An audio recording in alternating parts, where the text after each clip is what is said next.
Okay, this is the main event time. I would like to welcome on stage our 4 youth panelists for the day. As they're coming up, if we could give them a gigantic round of applause, we have Erika Bowers, Leo Miramontes. There you go, there you go. I hear the woos. Sirena Jove and Kaitlyn Miller. Round of applause.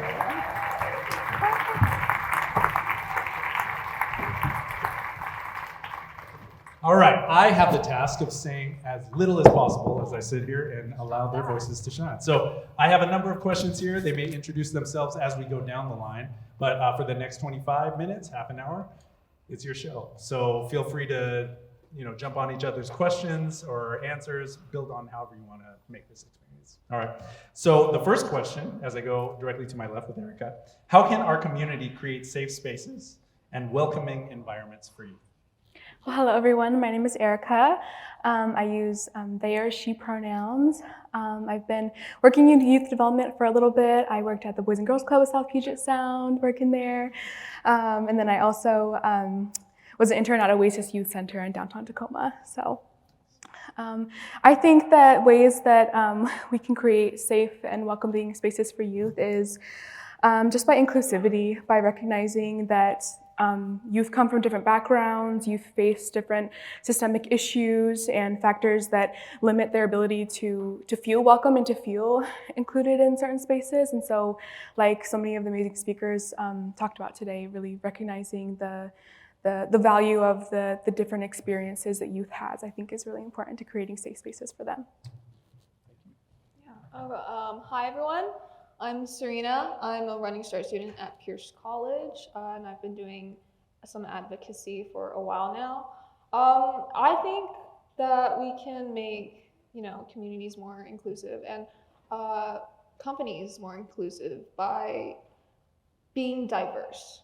It's important for kids to see people who look like them, so that they know that they are doing okay and that that their future is going to work out. They're going to find a job because there's somebody who looks like them who's doing that job, and it's going to be great for them.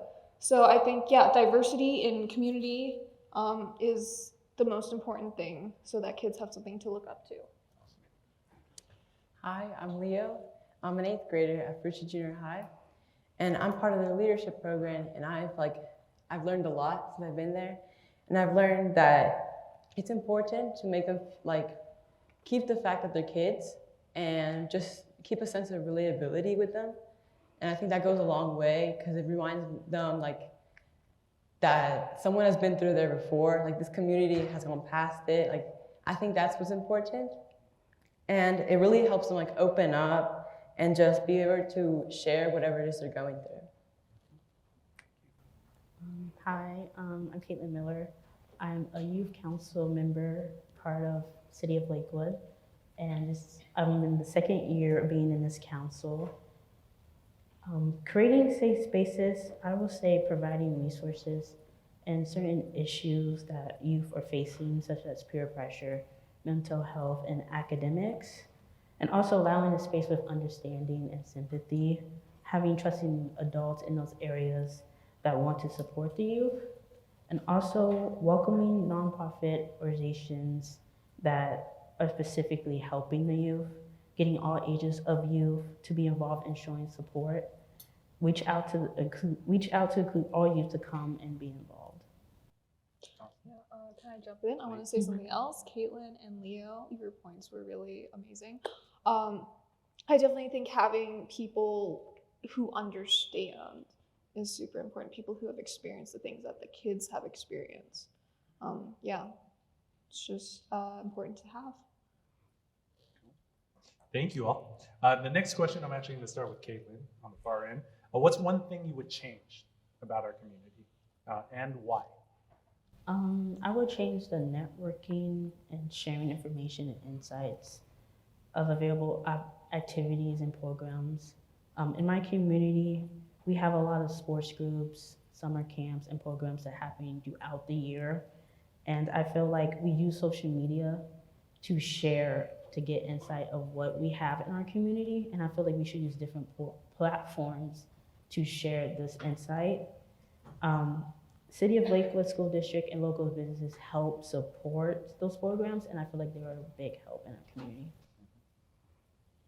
Leo? So I think the level of inclusivity should change, because I feel like many kids like to stick with their social circles, their own group, because they're scared of getting rejected by others. And I feel that our community should really like push on them, like trying new things, meeting different people, and giving them that opportunity. And just to break out of the comfort zones. Like this could be clubs like at school or just generally like in public places. I think that's what matters most and what carries us. Yeah, for sure. I want to sort of piggyback off of what Kaitlyn was saying. Wouldn't it be cool if there was like a website like where you could go and you could see all the activities that are happening in your area, and you could sort them by like if it was like active or passive or like price range and location or school. A resource like that would be so beneficial to so many youth, right? Yeah, I was thinking the same thing. Yeah. One thing that I would change, I think it would be beneficial to have a shift in perspective of the way that adults and like community leaders in general view children.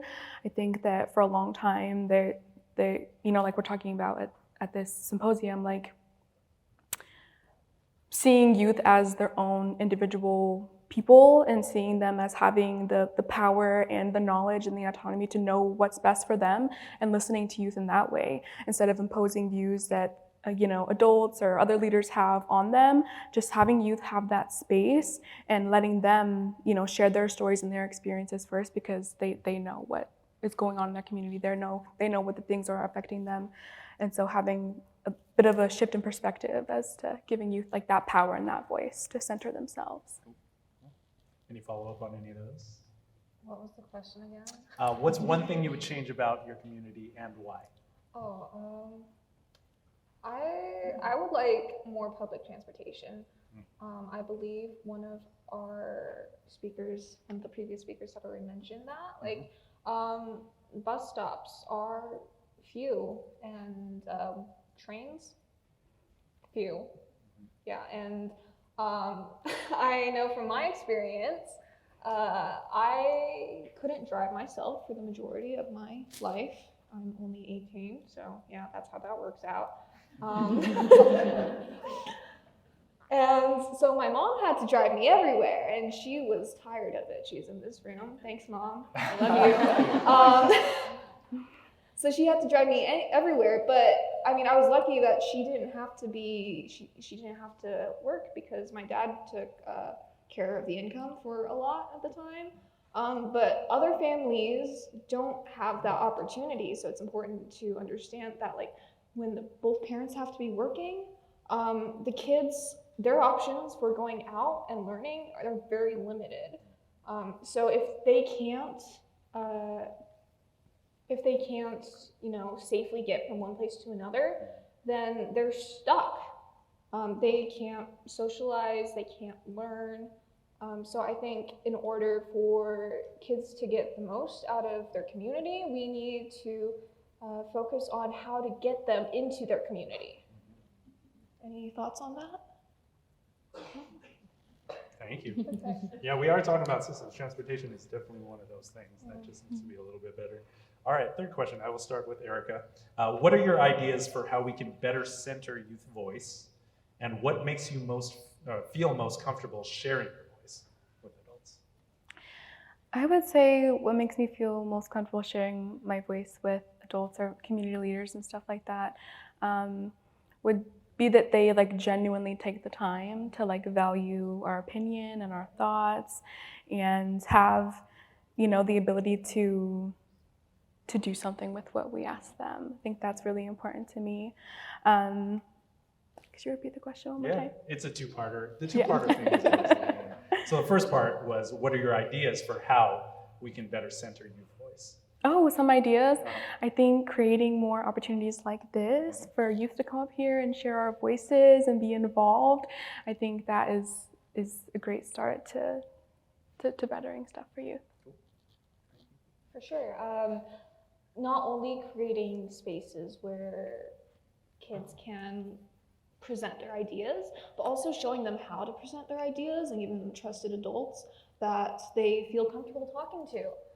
Because I wouldn't be here if I didn't have a comfortable adult that showed me how to use my voice.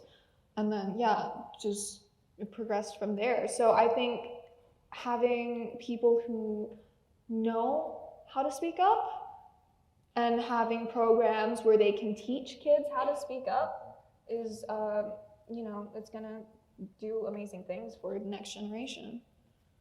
So I think that being in a place where opinions are heard by adults and are actually like processed that's like key to like feeling heard and like getting our voice out there. Just a place where we can freely like speak our thoughts. And I feel like that's possible if adults could just like actively listen, like think about it, like take notes, like mental notes. I think that's what's important. And it's gonna be done by like more situations where kids and adults can like meet and talk, like just like this. Yeah. Like that's what I think that matters most.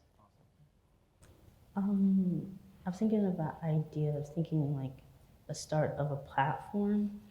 I thought we mostly in my council we work with the council, the mayor and the assistant mayor, and I was thinking of every month they have like a meeting where they meet each month and they have like an open question for allowed to citizens to come in and talk about concerns in Lakewood. And I feel like we should have like a open question that only provides and only open to youth for them to talk about concerns about what is happening in Lakewood, because they are living in Lakewood. They're also going to school in Lakewood. They probably have jobs in Lakewood. So I feel like it can make them feel more comfortable in knowing that their voice can be heard. Yeah. You're saying you're not comfortable with like 175 people just staring at us? Oh, It's a little wait, uncomfortable. wait, I didn't answer the second question. Maybe we want to, answer these questions from the comfort of our own home, in our bed, in our pajamas, instead of, I feel business that. casual. As much as, I like the jacket, but I don't really want to wear the jacket. Yeah. I appreciate your thoughts. Any other thoughts on kind of the space itself? I would like to add a thought. Yeah, I forgot to feel answer free. the second question. My bad. The second question? Yes. Okay. I said I feel more comfortable when I share with adults, when I feel like we just met for the first time. Our first connection doesn't feel like I'm meeting them for the first time. And I feel like it allows me to share my voice and trust, and knowing that I can trust them and not to overthink with sharing my voice with them. Thank you, Kaitlyn. Courtney talked about relationships. I think sounds like what you're building on there. All right, the next question. So when you are not at school or at home, where do you spend your time? And where do you wish you could spend your time? So where do you go, or if you have visions of where you want to be, what does that sound like? And Kaitlyn, I'll start with you. I mostly spend my time outside of school. I have a lot of clubs. I'm like in a teen council. Of course, I'm in the Lakewood City Council. And I'm also in sports medicine, and that time really takes up my participation. I feel like which I can spend my time with is mostly events, fun events. I remember before the pandemic started, there was a lot of events for youth to attend to, and I was able to connect with people and be around my area. I feel like that impact from the pandemic affected everyone, not just me, but I wish we can have those times back where we are allowed to reconnect with others. Thank you. So I spend a lot of my time like with my friends. Like kids should just spend time with like other kids, just like their friends. That's important. But I feel like I wish I could spend more time with like different kinds of people, because it doesn't just because we look different or act different, speak different, it doesn't mean that we have similarities. And I feel like if you could learn a lot and educate yourself by being with someone else, and this could be driven by just like companies in our community, could be driven by schools, or just by ourselves. I mean, us kids, like, we're kind of the motor. We keep things going. And I think that we could like be in charge of that. I love it. Yeah, when I'm not at home or at school, chances are I'm at the YMCA doing their youth leadership development programs, which I love. And if you have kids, you should look into them. But I would like to spend more time in green spaces. I know that there are some areas in Tacoma that really lack those green spaces and access to those green spaces, and there's a lot of problems with lacking green spaces that I don't want to go into right now because time. But in addition to lacking green spaces, some of the green spaces that we do have are overrun with a unhoused population. And I know Pierce County is trying to work on that, but right now where I'm at, it's not, doesn't really feel safe or comfortable for me to go into those spaces, especially alone or, you know, with my friends. So, you know, Pierce County, keep doing your thing, but if you could do it faster, that'd be great. Yeah. Yeah, I think like you said, I agree. It would be really nice to have more green spaces and that sort of stuff. As someone who's a little bit of an older youth, there's not really a lot of spaces that aren't like a bar or a restaurant for youth to go to that's A, doesn't cost a whole lot of money, and B, isn't like really inclusive.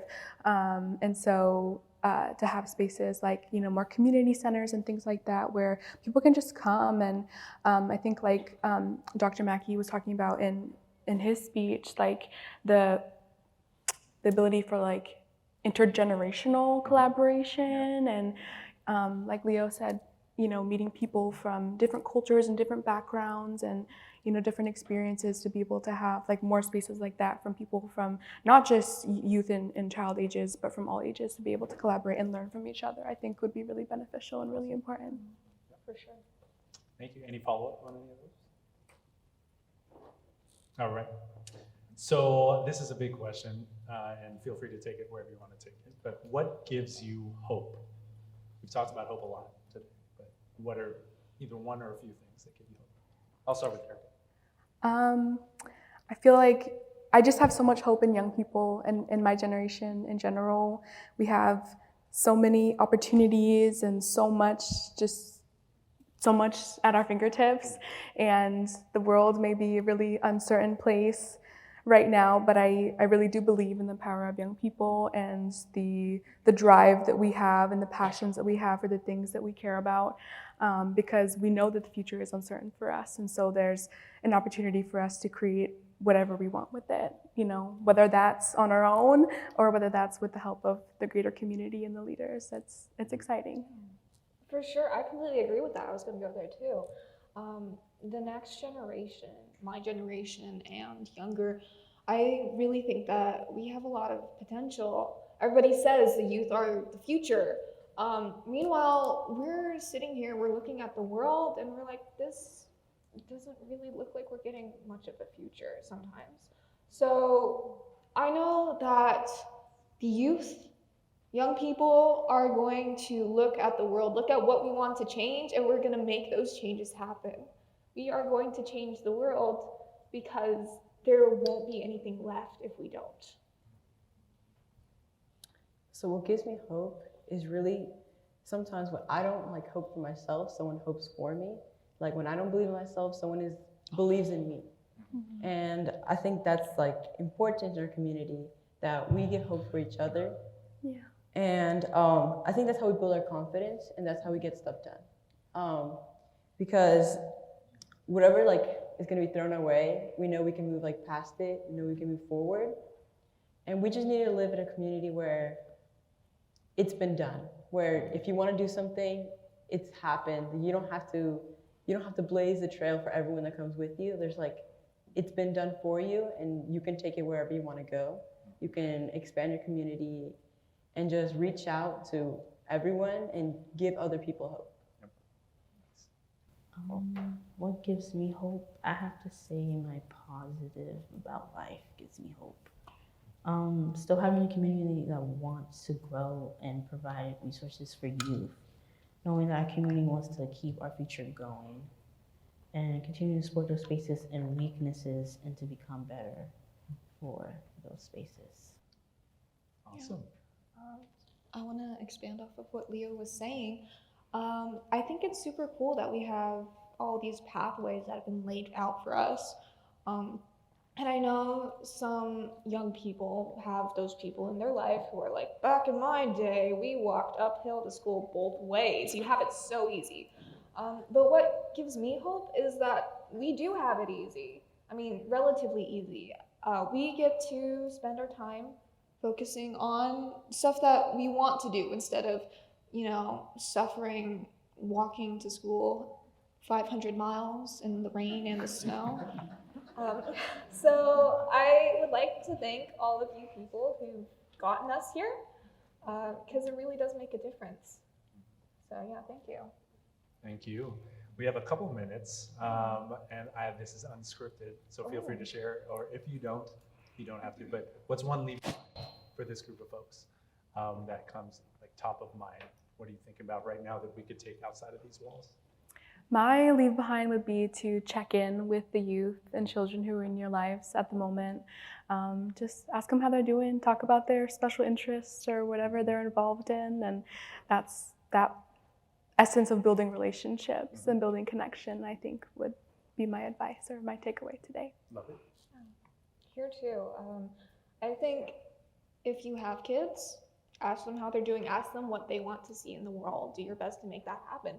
If you don't have kids, try and find, a kid that you could benefit. Because I think it's important that kids have people in their life, like strong adult support, who aren't their parents. It's important to see role models outside of your own family. So if you can, find some kids that you can help. Well, what I think you should take away from this is that just because we're young, it doesn't mean like we're not strong. We're stronger than we look. And I feel like you can take a lot of that, like our power, and like use it. Sometimes adults feel lost in helping us, and we're lost with you. And if we help each other out, we can get further. I would have to say, just be more involved, volunteer in youth spaces, and try to understand the youth. It's kind of really hard to understand the youth, especially if you don't have kids of your own. But just try to do that. I think it can help you and also help us. Awesome.